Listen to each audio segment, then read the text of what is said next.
पशुपती व्रत करणाऱ्या व्यक्तीने मंदिरात जाते वेळेस पायात चप्पल घालू नये.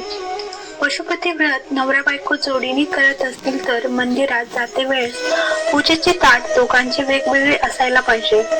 पशुपती व्रताची पूजा सोमवारी सकाळी आणि संध्याकाळी असते, त्यामुळे पूजेच्या ताटात 2 वेळा पूजा करता येईल एवढी सामग्री सोबत घ्यावी. लक्षात असू द्या, पूजेचे ताट 2 टाइम तेच वापरावे, सकाळी आणि संध्याकाळी. 5 सोमवार एकाच मंदिरात पशुपती व्रत करावा. तुम्हाला मंदिर बदलता येणार नाही.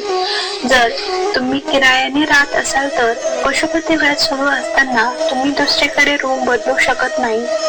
पशुपती व्रत करते वेळेस जर सोमवारी एकादशी आली तर तुम्ही सोमवारी पशुपती व्रत करू नये. फक्त एकादशी करावी आणि 1 सोमवार जास्त करावा. पशुपती व्रत करते वेळेस जर मासिक पाळी आली तर त्या दिवशी फक्त उपवास करावा. मंदिरात जाऊन पूजा करू नये व 1 सोमवार जास्त करावा. पूजा करते वेळेस श्री शिवाय नमस्तुभ्यम या मंत्राचा जप करावा. संध्याकाळच्या पूजेला जे 5 कणकीचे दिवे तुम्ही लावणार आहात ते तुपाचे असावे. पशुपती व्रत करताना तुमच्या मनात येणारे प्रश्न: श्रावण महिन्यात हे व्रत केले तर चालते का? पशुपती व्रत हे श्रावण महिन्यामध्ये करता येत नाही. श्रावण महिन्यामध्ये आपल्याला फक्त श्रावण सोमवार करता येतील, त्यामुळे पशुपती व्रत अधिक महिना व श्रावण महिन्यामध्ये करू नये. पशुपती व्रत करताना नॉनव्हेज पूर्ण बंद करावे लागते का?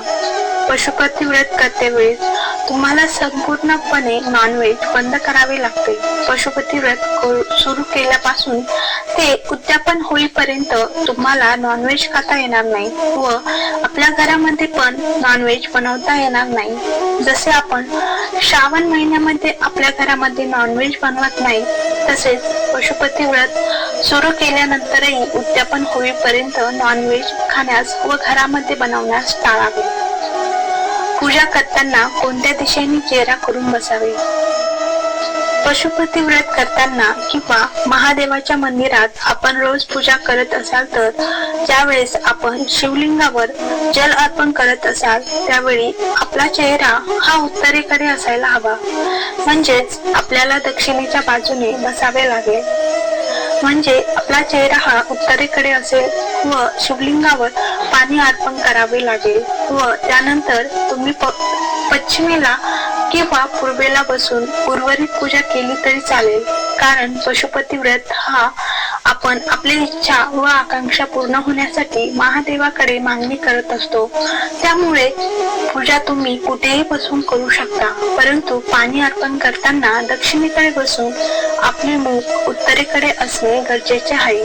त्याने आपल्या मनातील इच्छा व आकांक्षा देवाधिदेव महादेव पूर्ण करतील. परंतु प्रत्येक मंदिरामध्ये खूप गर्दी आपल्याला पाहायला मिळत आहे, त्यामुळे जर जागा मिळाली तर दक्षिणेला बसून पाणी अर्पण करावे. जर जागा मिळाली नाही तर जिथे जागा मिळेल तिथे बसून तुम्ही पूजा करून घ्यावी. घरात असलेल्या शिवलिंगाची पूजा केली तर चालते का? पशुपती व्रत करते वेळेस आपल्याला घरातील शिवलिंगाची पूजा करून हा व्रत करता येणार नाही, कारण मंदिरातील शिवलिंग हा स्थापित केलेला असतो. तो एका जागेवरून दुसऱ्या जागेवरती हलवता येत नाही. त्यामुळे पुराणामध्ये असे सांगितले आहे की मंदिरामध्ये देवाधिदेव महादेवांचा वास असतो आणि आपण आपल्या घरातील देवघर एका जागेवरून दुसऱ्या जागेवर हलवले तर आपल्या घरातील महादेवाची पिंड म्हणजेच शिवलिंग एका जागेवरून दुसऱ्या जागेवर हलवले जाऊ शकते. त्यामुळे मंदिरात जाऊनच पशुपती व्रताची पूजा करावी. पशुपती व्रत करताना किती बेलपत्र वाहावे लागतात? पशुपती व्रत करताना जर तुमच्याकडे बेलपत्र उपलब्ध असतील तर 101 बेलपत्र वाहिले तर चालतात. जर नसतील तर आपल्याकडे जेवढे उपलब्ध असतील तेवढे तुम्ही अर्पण करू शकता. पण लक्षात असू द्या, सकाळच्या पूजेला जेवढे अर्पण केले तेवढेच संध्याकाळच्या पूजेला पण करावे लागतील. घरी आणलेल्या दिव्याचे काय करावे? जो एक दिवा आपण मंदिरातून घरी घेऊन येणार आहात तो मुख्य द्वाराच्या उजव्या बाजूस प्रज्वलित करावा लागतो. तो दिवा मावळल्यानंतर त्या दिव्याला तुम्ही गायीला चारू शकता किंवा तो पाण्यामध्ये सोडू शकता. आरती करताना पाच दिवे उचलून ती ताटात ठेवून करावी का? मंदिरात घेऊन गेलेले पाच दिवे हे आपल्याला शिवलिंगाच्या समोर एका पेपरवरती ठेवून प्रज्वलित करावे लागतात. ते दिवे उचलून ताटात ठेवून कधीही पूजा करू नये. पूजेच्या ताटामध्ये जी आरती आपण घेऊन गेला आहात त्या आरतीनेच आरती करावी. नैवेद्यामध्ये मीठ असेल तर चालते का? पशुपतीनाथ व्रत करते वेळी जो नैवेद्य आपण बनवणार आहात त्यामध्ये मीठ चालणार नाही. नैवेद्य हा कधीही गोड असावा. त्यामुळे कृपया करून नैवेद्य बनवते वेळेस मिठाचा वापर करू नये. शेवटच्या सोमवारी उद्यापनाच्या वेळी 6 दिवे व गोड नैवेद्य पण न्यायचा का?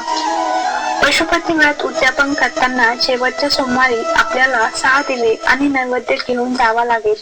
कारण पशुपती व्रत हा 5 सोमवाराचा असतो. त्यामुळे उद्यापना दिवशी सुद्धा इतर 4 सोमवारी जशी पूजा केली तशीच करून उद्यापन करावे लागते. उद्यापनाच्या दिवशी एकादशी आली तर काय करावे? उद्यापनाच्या दिवशी जर एकादशी आली असेल तर त्या दिवशी आपण पशुपतीनाथ यांचा उपवास करू शकता, परंतु उद्यापन करता येणार नाही आणि तो सोमवारही पशुपती व्रतामध्ये पकडला जाणार नाही. पशुपतीनाथ व्रत म्हणजे काय? पशुपतीनाथ व्रताचा महिमा अतिशय शक्तिशाली आणि अद्भुत आहे. जर तुम्ही हे व्रत मनापासून आणि श्रद्धेने केला तर तुम्हाला अनेक आजारांपासून किंवा अनेक अडचणींपासून होणारा त्रास हे व्रत केल्याने दूर होऊ शकतात. पशुपती व्रतात काय खावं? फळ खाऊ शकता व चहा पिऊ शकता. पुरुष पशुपतीनाथ व्रत करू शकतात का? हो, पुरुष पण पशुपतीनाथ व्रत करू शकतात. हा व्हिडिओ आवडला असल्यास लाईक करा, शेअर करा आणि चॅनलला सबस्क्राईब करा.